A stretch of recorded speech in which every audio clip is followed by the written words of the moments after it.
Dear Julia, thank you so much for hosting a poetry workshop. Julia, I wanted to address a question you asked me. You asked me, Ben, why don't you have poems about lilies and pansies and trees? Why are all your poems so angry and so sad?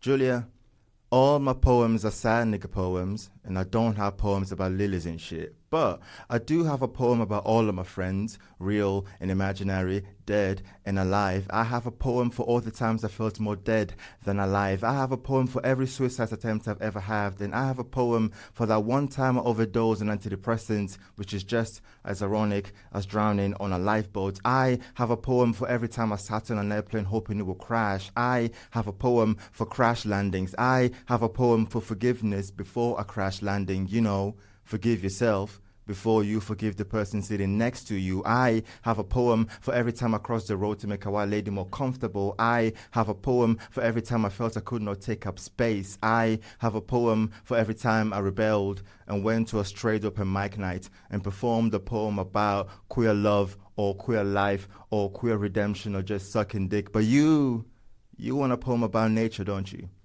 You want lilies and flowers and pansies and petunias, don't you, Julia? I got your flowers. So here we go. 1, you offered yourself up to me as a bouquet and I took you in gladly. Until I looked and realized you'd only offered yourself up to me as a bouquet of thorns, meaning I thought the next man was going to be my reward for everything the last man put me through. Instead, he was only more I had to go through, meaning what the fuck do we inflict ourselves upon each other? This is a metaphor for my love life too. Every time I look at myself in the mirror, I avoid eye contact.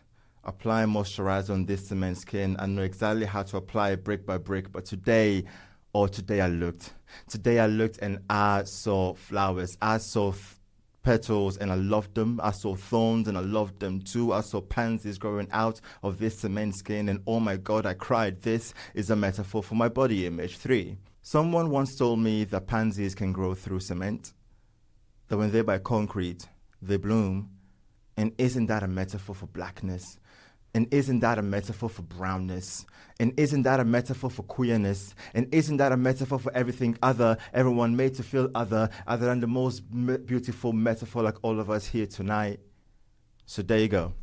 Some poems about flowers and shit. Don't ask me what all my poems about nature have to do with loss. I can't tell you about the tree that hasn't seen the lynching, and I can't tell you about the crimson ground that hasn't seen the baddies. See, when you talk about water, you talk about deep blue seas and clean oceans, but when I think about water, I think about how it's been 1,557 days since Flint, Michigan has had any resemblance of clean water. When I think about water, I think about how if the rapture were to happen right now, how you would have a whole sea of black bodies, a whole ocean of black niggas rising out of the blue, walking up to the shore, walking up your avenue, walking up to your doorstep, knocking on your door like, is this the nature you wanted? Julia, when you talk about flowers, I think about my uncle and the flowers I've been asked to choose for his casket.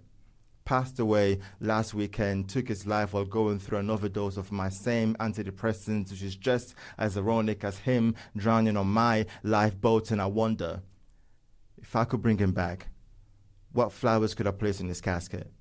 I chose pansies. Someone once told me that when they're by concrete, they bloom.